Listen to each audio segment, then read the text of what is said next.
नमस्कार, सत श्री अकाल, राम राम सा, खंबा गणी वड़क्कम प्रणाम। आप सभी का ऑल्टरनेट मीडिया में फिर से स्वागत है। मैं आपकी होस्ट गायत्री देवी। हमारे साथ जुड़े हैं हमारे जियोपॉलिटिकल एक्सपर्ट गिरधर मामड़ी सर।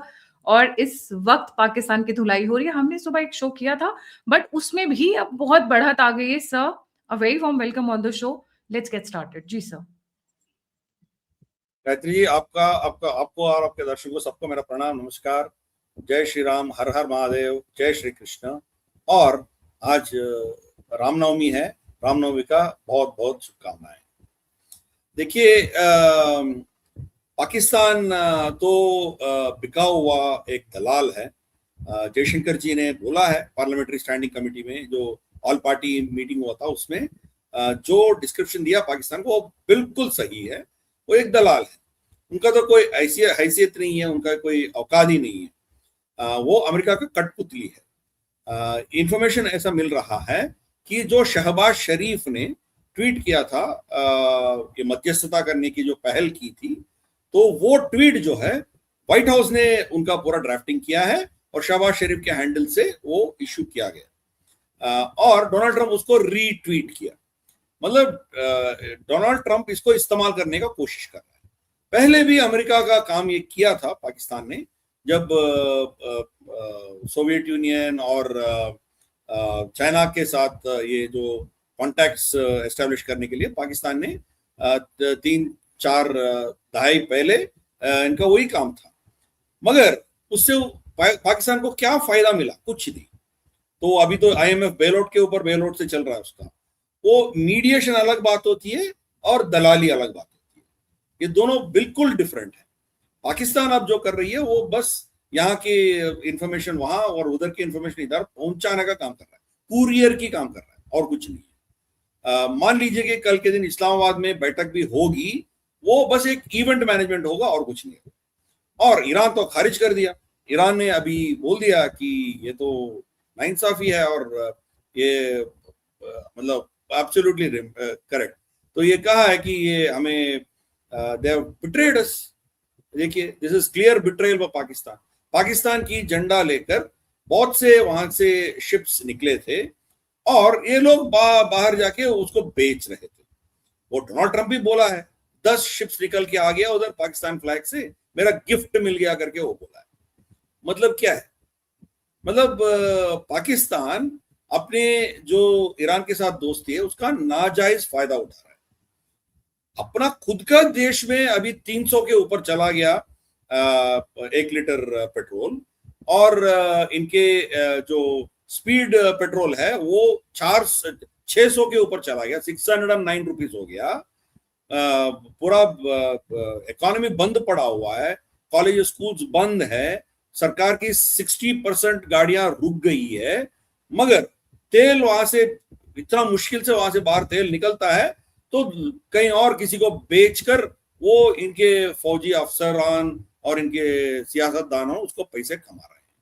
ये दलाली नहीं तो और क्या है, बताइए। जो भी भारत क्या सोचती है, एक भी शिप वहां से निकलेगा तो हमारी लोगों के भलाई के लिए हम इसको इस्तेमाल करते हैं। वो आते हैं इधर, फिर जो भी गैस आता है उसको फिर हम करके कुछ करते हैं, मगर ये करते हैं क्या है, किसी और को बेच देते हैं। तो ईरान ने कहा कि आप मुस्लिम बरादरी देश है, इसलिए हम आपको ये परमिशन दिया था, मगर अब कर क्या रहे हो? आप उसको नाजायज फायदा उठा रहे हो और स्ट्रेट ऑफ हॉर्मुज से आप ये सब निकाल के बाहर बेच रहे हो, हमारी शत्रु को बेच रहे हो। तो मतलब ये शायद मुझे लग रहा है ये यूरोप को बेचा है, ऐसा लग रहा है मुझे। अमेरिका को तो चाहिए नहीं है, अमेरिका के पास तो अपना भंडार पड़ा हुआ है। यूरोप अभी किल्लत में है, यूरोप तकलीफ में है, इसलिए यूरोप में किसी को बेचा है। तो ये सिचुएशन है। तो ऑब्वियसली ये तो निकम्मा नालायक है पाकिस्तान, उसका कोई मतलब रेस्पेक्ट ही नहीं है, औकात ही नहीं है। ईरान उनकी मध्यस्थता कदापि स्वीकार नहीं करती है। अभी डोनाल्ड ट्रंप की बात करते हैं। डोनाल्ड ट्रंप अभी डेस्परेट है, किसी ना किसी तरीके से ईरान के साथ वार्तालाप करना है, उनसे चर्चा करनी है, इसको कैसे रोकना है उसके बारे में कुछ ना कुछ डिस्कशंस जारी रखना है। ईरान तो भाव नहीं दे रहा है। पिछले बार क्या हुआ था, जब ऐसे नेगोशिएशंस चर्चे चल रहे थे, उसी के बीच में वो टोकना शुरू किया इजराइल ने। दोबारा भी वैसा ही हुआ, इस बार भी वैसा ही हुआ। ओमान के फॉरेन मिनिस्टर ने बोला था कि समझौता हो गई है, वो उनके बयान आने से 24 घंटे के बाद फिर इजराइल ने खमनी को उड़ा दिया। तो इसीलिए अभी ईरान बातचीत करने के ही नहीं है। मतलब इजराइल नेगोशिएशंस होने नहीं दे रहा है, पर उसका बयान आ रहा है कि उस उनके कमांडेंट्स का बयान आ रहा है कि we are not in a situation for war, और वो ऑफिशियली आकर बोला, which is a big deal Netanyahu के अगेंस्ट। करेक्ट। इसमें ऐसा है कि ये ग्राउंड ऑफेंसिव शुरू किया लेबनान के दक्षिण लेबनान में।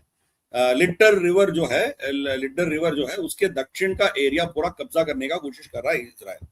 ऑलरेडी गाजा में तो ये तो स्ट्रेच्ड है, गाजा में कंप्लीट वेकेट नहीं किया, बीच गाजा छोड़ के बाकी पेरिफेरीज अभी भी इजरायली की सेना है, और इनके बाकी एरियाज में भी इसको ड्यूटी में इनको नॉमिनेटेड, उसको डिप्लॉयड है। फिर अभी ग्राउंड ऑपरेशन शुरू किया लेबनान में। तो इनकी मतलब 3 साल से इनकी जंग चल रही है, इतना छोटा सा देश है, तो इसके लिए बहुत मुश्किल हो रहा है।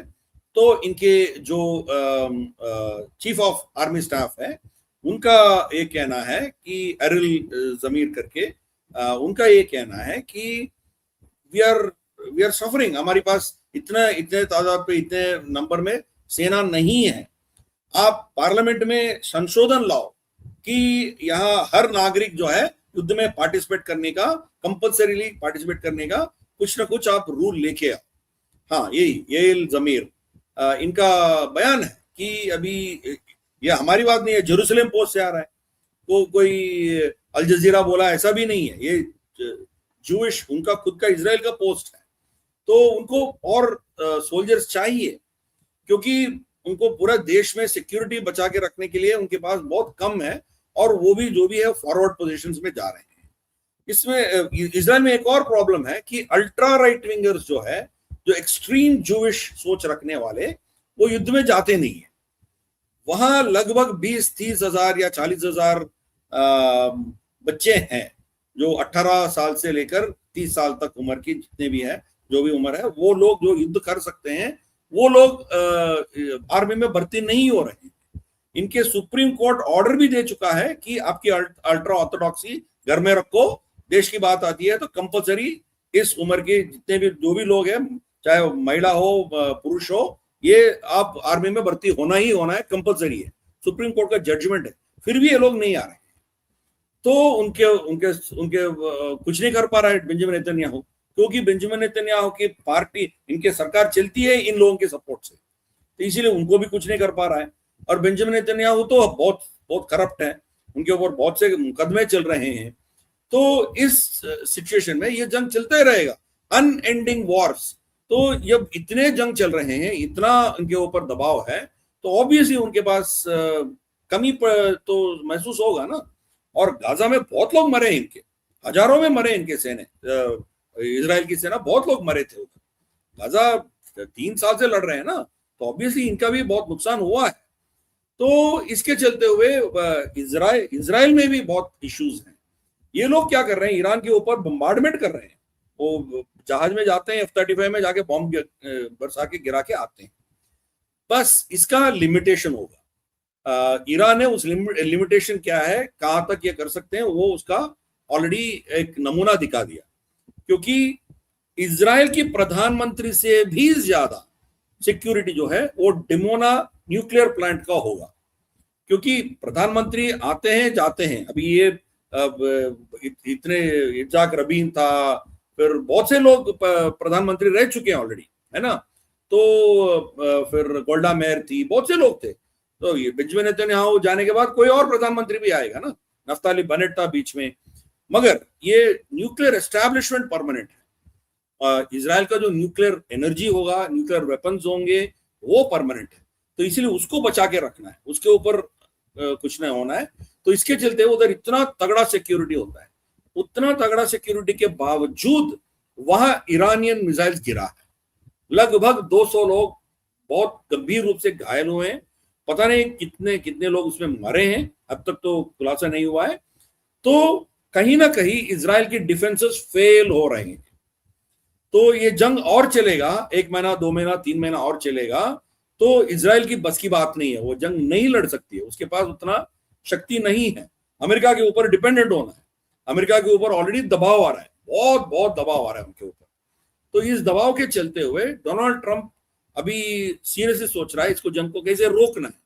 नहीं तो जैसे जॉर्ज बुश के कालखंड में हुआ था ना, 8-10 साल, इनफैक्ट अभी भी इराक में कुछ अमेरिकी सेना है, अभी तक पूरा विकेट नहीं किया इराक को, तो 10-15 साल वहां फंस जाएंगे।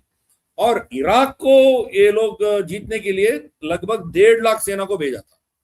अभी इराक से 2.5 गुना ज्यादा बड़ा है ईरान इराक से, और यहाँ पूरे जाग्रेब माउंटेन्स, पूरे माउंटेनियस एरिया है।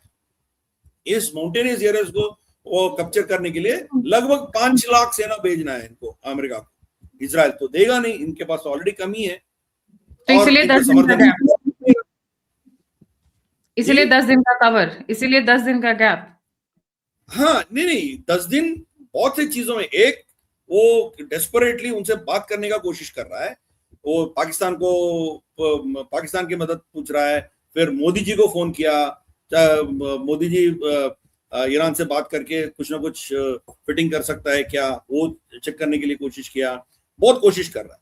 दूसरा अपना जो, हाँ ये देखिए अभी बोलता है कि हम बहुत कुछ, हम काम करने वाले लोग हैं, we can get things done. ये सब बकवास क्यों बोल रहा है? सडनली मोदी जी की प्यार याराना क्यों याद आ गया इसको? इसीलिए याद आ गया कि वो डेस्परेट है। ईरान से कौन बात करवा सकता है, उसको पकड़ने के लिए डेस्परेट है। और मोदी जी का ट्वीट क्या था, हमने कल प्रोग्राम में किया, देखा था ना, got a call from president Donald Trump, my friend कहीं नहीं लिखा है, फ्रेंड की बात ही नहीं किया, राइट? मोदी जी का ट्वीट साफ है, I got a call from president Trump and हमने उसको बोला है। वो हमें क्या बोला है मोदी जी, उसने कुछ नहीं बोला है, मगर मोदी जी ट्रंप को क्या बोला है, वो चीज मोदी जी उस ट्वीट में बोला है कि यहाँ शांति रहना है और यहाँ बातचीत से समस्याओं का समाधान निकालना है और स्ट्रेट ऑफ हॉर्मोस को खुला रखना है, और इन चीजों के बारे में हम और भी संपर्क में रहेंगे, बस। He did not commit anything. अभी डोनाल्ड ट्रंप डेस्परेट है, ईरान से कौन बात कर सकता है, उनसे कौन ये कर सकता है, कोई उनके सामने नहीं आ रहा है। वो बुरी तरह फंस गया डोनाल्ड ट्रंप। अब इनके पास बचा क्या? आप डोनाल्ड ट्रंप के कुर्सी में बैठती हो तो आप क्या करती बताइए? अब जंग तो रोक नहीं सकता है, शुरू कर दिया, गलती हो गई, बस हो गया, अभी शुरू हो गया, अभी तो उसको रोक नहीं सकता है। अब रोकेंगे तो भी ईरान नहीं रोकेगी, वो मारते रहेगा आपको, इजराइल के ऊपर बम्बा बरसाते रहेगा, तो कैसे रुकेगा बताइए? आप यूनिलैटरली सीज़फायर डिक्लेयर भी करेगा, ईरान तो मानने वाला नहीं है। मान लीजिए कि युद्ध ईरान भी रोक देगा, फिर क्या करेगा? स्ट्रेट ऑफ हॉर्मोस को तो खुला खोलेंगे नहीं वो। जो भी शिप जाएगा इधर से, उनके ऊपर टोल टैक्स लगाएगा, $1 मिलियन $2 मिलियन वसूल करके ही छोड़ेगा उधर से। पर डे 12,000 करोड़ कमा रहे हैं, that's not a small amount. Correct. अभी अमेरिका करेगी क्या? कुछ नहीं करेगी। अमेरिका की औकात क्या है, हैसियत क्या है, पूरा मिट्टी में मिल जाती है ना, तो इसीलिए रोक नहीं सकता है। और हाँ, ये तो वार्निंग किया है, वहां तक आएंगे हम, we have time to talk about it. अभी इसके पास बचा क्या है, डोनाल्ड ट्रंप के पास बचा क्या है? डोनाल्ड ट्रंप के पास ग्राउंड इन्वेशन के सिवा कुछ ऑप्शन बचा ही नहीं है, क्योंकि डोनाल्ड ट्रंप खुद बोला है कि मारने के लिए वहां कोई टारगेट नहीं है, सब टारगेट हमने मार दिया। 100% एयरफोर्स खत्म हो गया, 90% इनका नेवी खत्म हो गया, इनके लीडरशिप IRGC सब लीडरशिप बेसाज सबको हमने मार दिया, कोई बचा नहीं है। इनके कम्युनिकेशन सेंटर्स को मार दिया, एंटी एयरक्राफ्ट बैटरीज को मार दिया, न्यूक्लियर इंस्टॉलेशन को ओब्लिटरेट कर दिया, तो कुछ भी बचा नहीं है। इसलिए हम जंग जीत गया। भाई जंग जीत गया तो स्ट्रेट ऑफ हॉर्मोस तो खुला रहना चाहिए ना, वो बंद पड़ा क्यों है? क्यों बंद पड़ा है? मतलब आप तो जीता नहीं है। इतना बम्बार्डमेंट करने के बाद भी आपने जंग नहीं जीता है।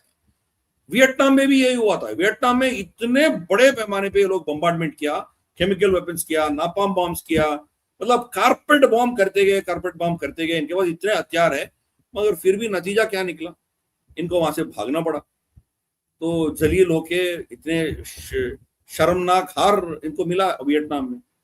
तो बम्बार्डमेंट करके उसका तबाह करने से अब जीता नहीं है। ये फंडामेंटल डिफरेंस डोनाल्ड ट्रंप को समझ में नहीं आ रहा है। तो ग्राउंड इन्वेशन करना है, इसके लिए तैयारी हो रही है। आर्मी क्या बोला है? हम तैयार नहीं है। एक तो इराक अलग बात है, ईरान अलग बात है। ईरान में हम जाना है तो वो इसके लिए प्रिपरेशन महीनों चलना चाहिए, शायद सालों तक चलना चाहिए, उसके लिए हम तैयार नहीं। तो अभी डोनाल्ड ट्रंप करेगा तो क्या करेगा? ऑर्डर दे सकता है जाओ लड़ो, मगर ये लोग मरेंगे वहां जाएंगे तो बच्चे मरेंगे, इनके जितने भी इनके ऑफिसर सर्विस ऑफिसर्स हैं इनके अमेरिका का, वो मरेंगे। सर इंडियंस को क्यों नहीं भेज देते हैं? देखिए ना स्क्रीन के ऊपर जो मैं दिखा रही हूँ, इंडियन ये जो शिया जाना चाहते हैं, इंडियन नहीं चाहते, ये भेज देते हैं। नहीं, ये तो रहता है, एक जुनूनपन है। शिया जो शिया मत को मानने वाले होते हैं ना, वो ईरान अपना मतलब एक गुरु समझता है। ये लोग खमेनी को अपना गुरु समझता है, not just political leader but spiritual leader भी मानते हैं लोग। इसीलिए इनका सोच जो है एक्स्ट्रा टेरेस्ट्रियल है, एक्स्ट्रा जुडिशियल, पूरा जो भी बोलेगा इस देश उनके लिए कुछ नहीं है, वो अपना उम्मा ही उनके लिए काफी है। इसलिए वो उनका सोच वही है, हम क्या करें उसको। तो इसीलिए वहां कुछ होता है तो इधर जुलूस निकलता है, फिर इधर कुछ होता है वहां से स्टेटमेंट आता है। तो आप कारगिल कभी जाइएगा, आपको पता चलेगा कारगिल में खमेनी के फोटोज ही मिलेंगे आपको, कासिम सुलेमानी का फोटोज मिलेंगे आपको। भाई कारगिल में उससे क्या लेना देना, वो तो अलग देश है ना, फिर भी यहाँ उनका ही पोस्टर्स मिलेंगे आपको। खमेनी और खमनाई दोनों का फोटोज आपको कारगिल में मिलेगा, और ये भी मिलेगा आपको कासिम सुलेमानी के, वो मिलेगा। तो ये है, अभी क्या करें। बट डोनाल्ड ट्रंप की बात करते हैं। डोनाल्ड ट्रंप करेगा तो क्या करेगा? डोनाल्ड ट्रंप कुछ नहीं कर सकता है। डोनाल्ड ट्रंप अभी लैंड इन्वेजन करना ही करना है। लैंड इन्वेजन करने के लिए डोनाल्ड ट्रंप के पास ऑप्शंस ऑलमोस्ट एग्जॉस्ट हो गया, और एकमात्र लैंड इन्वेजन बचा है उसके लिए। तो उनके लिए ऑर्डर दे दिया, आर्मी तैयार नहीं है, प्रिपरेशन कर रही है, प्लानिंग कर रही है। इसीलिए पहला 5 दिन दिया, उसके बाद 10 दिन दिया, शायद उसके बाद और 5 दिन या 10 दिन और एक्सटेंड करेगा। जब तक आर्मी लैंड इन्वेजन करने के लिए तैयार नहीं होगी तब तक ये एक्सटेंड करते ही रहेगा। मगर जंग तो चल रहा है, वो कुछ ना कुछ बम्बार्डमेंट कर रहा है, ये कुछ ना कुछ कर रहा है। और ईरान एक और ट्वीट किया है, यूएई में जो जो टारगेट्स हैं वो टारगेट्स का पिक्चर वो एक ट्वीट में डाल दिया कि इन एरियाज में जहां इनके तेल की प्रोडक्शन होती है, इनके जहां इनकी जो पानी की जो प्रोसेसिंग होती है, ये जो मेन टारगेट्स हैं यहां हम हिट करने वाले हैं। यहां जो भी है वो मत रही है। तो और एक मैप भी दिया था आपको, मैंने एक मैप भी भेजा आपको। तो उसमें साफ साफ लफ्जों में वो मैप भी उसको दे दिया और कहा कि हम यहां मारने वाले हैं। यूएसए या इजराइल हमारी पावर सोर्सेस के ऊपर अटैक करेगा तो हम रिटेलिएट करके इन सबको हम टेक डाउन करेंगे, इसके ऊपर हम अटैक करेंगे। तो दे have given a clear message. अभी यूएसए कितना रोक पाएगी हमने देखा है 4-5 हफ्ते में, 4 हफ्ते में हम देखा है। तो 100% रोक नहीं पाएगा। इनके पास अभी पैट्रियट मिसाइल्स, थर्ड मिसाइल्स, इनकी नंबर्स कम होते जा रहा है। तो फिर आगे हाँ करेक्ट, ये वाले तो ये पूरा इनका जहां जहां हिट करना है वो सब मैप दे के इनको यूएई वालों को बोल दिया, और कतार भी इसमें शामिल है। जहां जहां ये सब चीज ये प्लान्स हैं वहां आप काम पे मत आइए, घर बैठिए, नहीं तो आप मरोगे, यहां हम अटैक करने वाले हैं। तो साफ साफ लफ्जों में बोला है। देखो बराका जबल अली जो है दुबई का वो पोर्ट है, जबल अली पोर्ट है, और जबल अली इंडस्ट्रियल एरिया भी है दुबई का।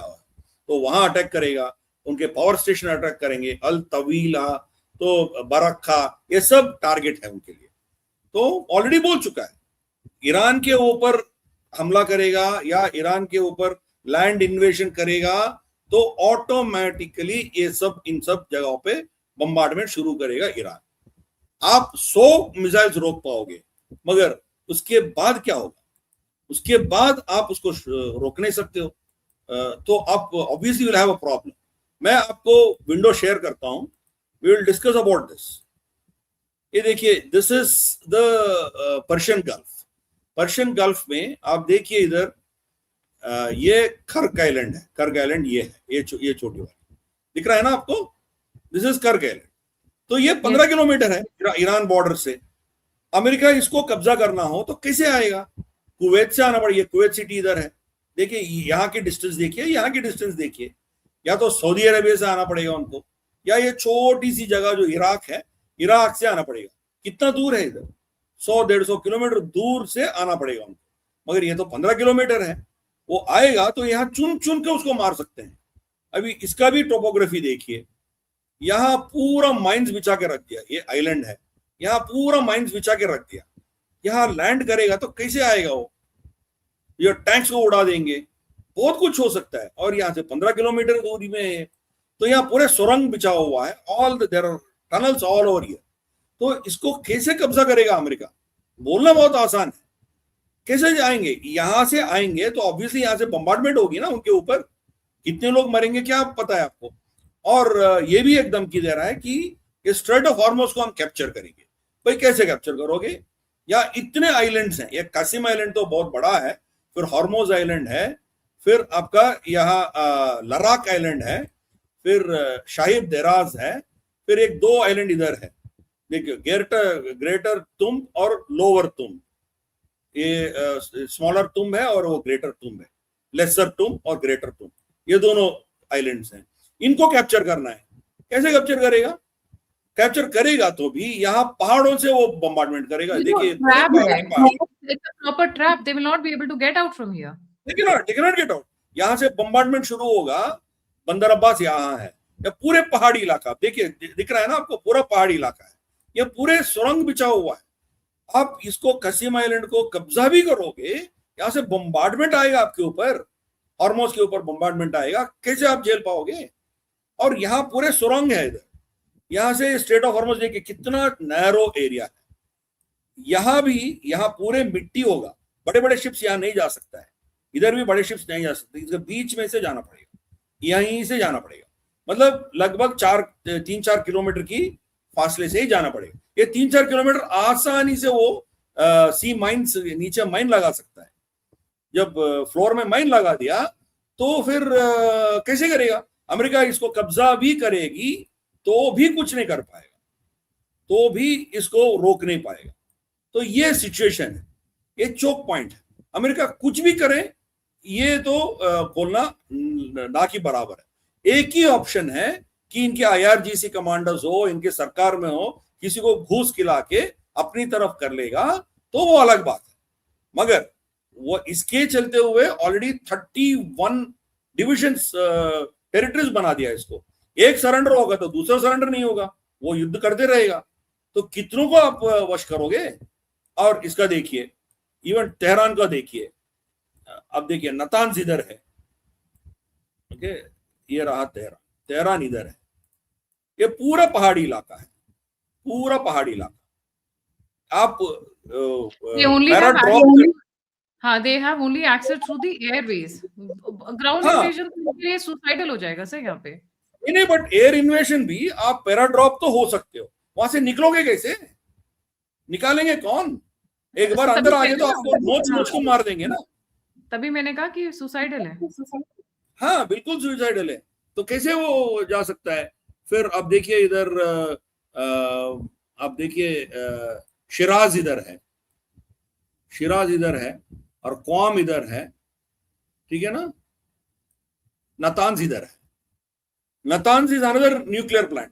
शायद नतान्ज के पास या तेहरान के पास ये छुपा के रखा है इनके न्यूक्लियर मटेरियल। पूरे पहाड़ी इलाका है, कैसे जाओगे, कैसे आओगे बताओ? वो न्यूक्लियर मटेरियल आप एयरबोर्न भी नहीं ला सकते हो, उनको लैंड थ्रू ही लाना है। लैंड यहां से 1000 किलोमीटर दूर आपका इराक पड़ता है, कैसे आएगा वो? इधर अफगानिस्तान में लेके जाना तो वो भी 1500 किलोमीटर है, कैसे आएगा वो? स्ट्रेट ऑफ हॉर्मुज में आएगा तो यहां से बाहर नहीं जा सकते हो। तो ये लुक एट द ज्योग्राफी।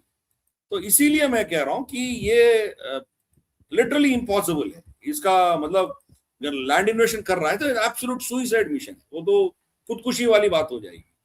पर आप डोनाल्ड ट्रंप की कुर्सी में बैठेंगी तो करेगी तो क्या करेगी? आपके पास ऑप्शन है नहीं है, एक ही तो ऑप्शन बचा है, लैंड इन्वेशन को छोड़ के बाकी आप कर चुके हो। अभी व्लादिमीर पुतिन भी धमकी दे रहा है और IRGC तो वैसे दे रहा है। हम वेट कर रहे हैं भाई, आप आओ हमारे देश में, आप आ जाओ, मेहमान बन के आओ। आपका क्या हम इज्जत करते हैं क्या, मेहमान नवाजी करते हैं, देखते जाओ। उन्हें हम धमकी दे रहे हैं, मतलब ट्वीट पे tweet, and they are mocking us like anything.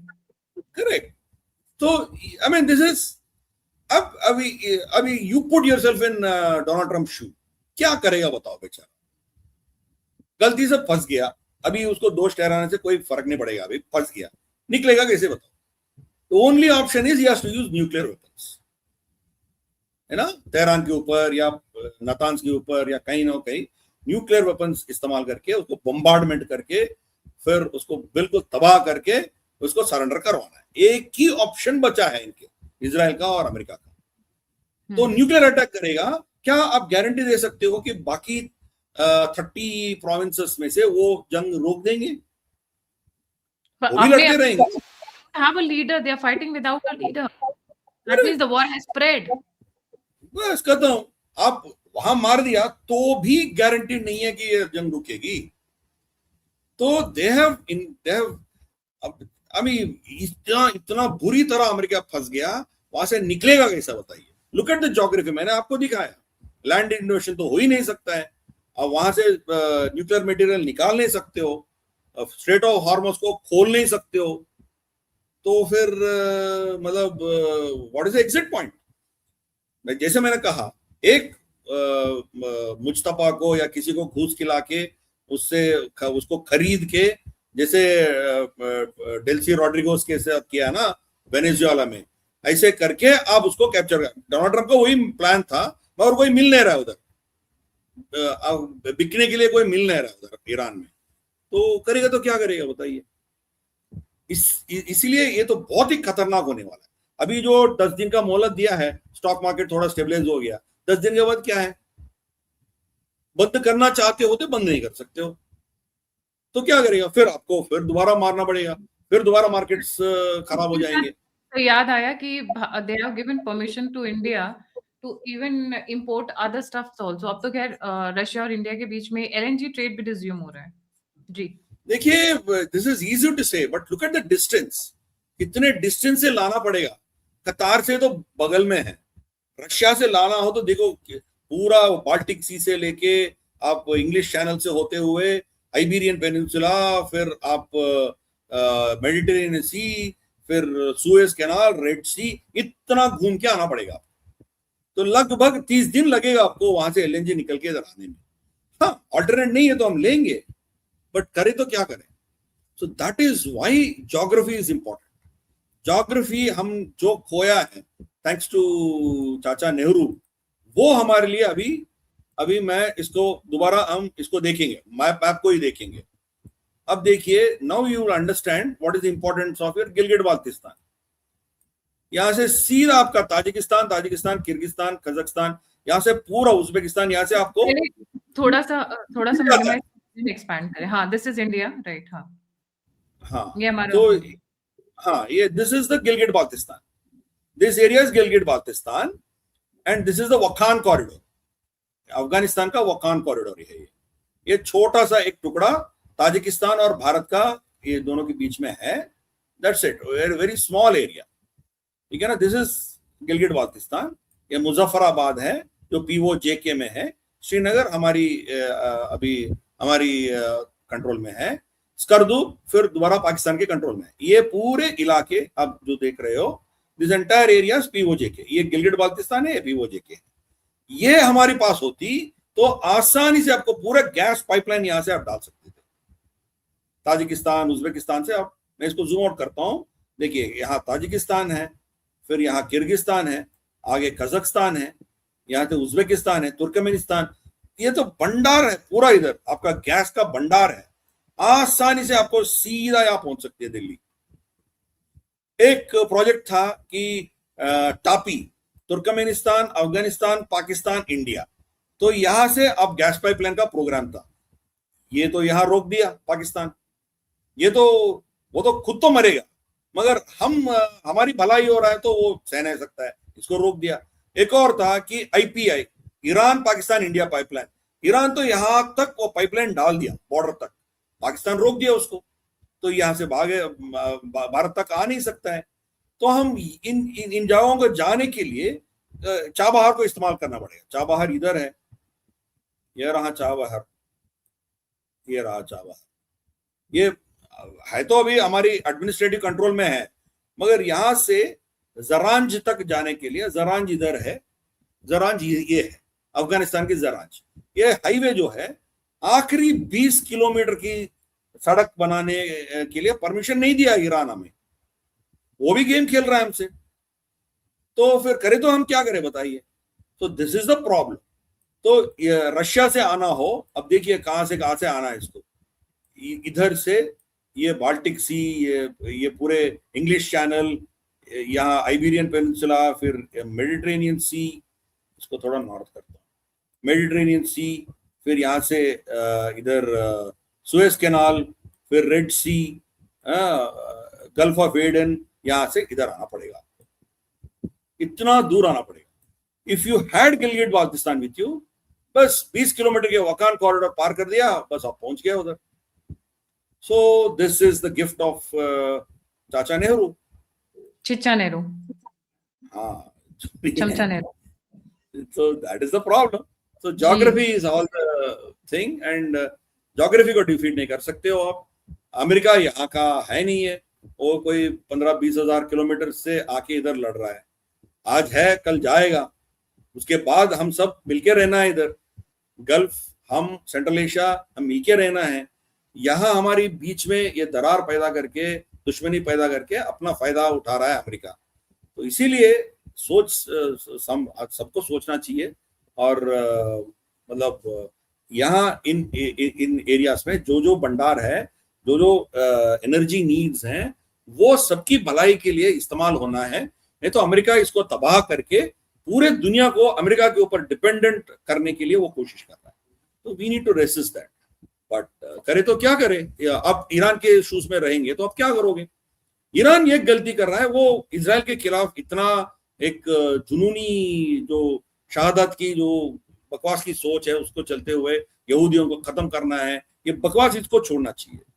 और इजराइल को भी ईरान को तबाह करने वाली सोच जो है, अनएंडिंग वॉर्स, वो भी कम करना चाहिए, तभी यहाँ कोई शांति होगी। नहीं तो अभी एग्जिट स्ट्रैटेजी कुछ दिख ही नहीं रहा है, और भारत इसमें घुसना नहीं चाहती है। ये हमारी जंग नहीं है, हमारी युद्ध नहीं है, ये दोनों लड़ रहे हैं, तीनों लड़ रहे हैं, तो उस बीच में हम क्यों घुसे भाई। डोनाल्ड ट्रंप वो भी कोशिश किया, मोदी जी ने उसको खारिज कर दिया। Thank you but no thank you, हम इसमें नहीं पड़ेंगे। आप जाने, ईरान जाने, इजराइल जाने, हम क्यों दुश्मनी मोल लें? Why should we have enemies? You are the one who is always creating enemies. दुश्मनी नहीं है, दोस्ती भी नहीं चाहिए, हम किसी में नहीं पड़ते हैं, हमारी इंटरेस्ट देखते हैं। ईरान से बात करके हमारी शिप्स निकालते हैं उधर, बस, बाकी आप जानो, आपका खैर अल्लाह, हम we are not bothered. So our approach is very clear, we will not interfere with that. जैसे आपने दिखाया, ऑल्टरनेट्स ढूंढ रहे हैं, रशिया से एलपीजी आ रहा है, एलएनजी आ रहा है, फिर अर्जेंटीना ने हमें दे रहा है, Argentina is increasing the production, दे रहा है हमें। मार्क कार्नी आया था, we'll get gas and petrol from Canada also।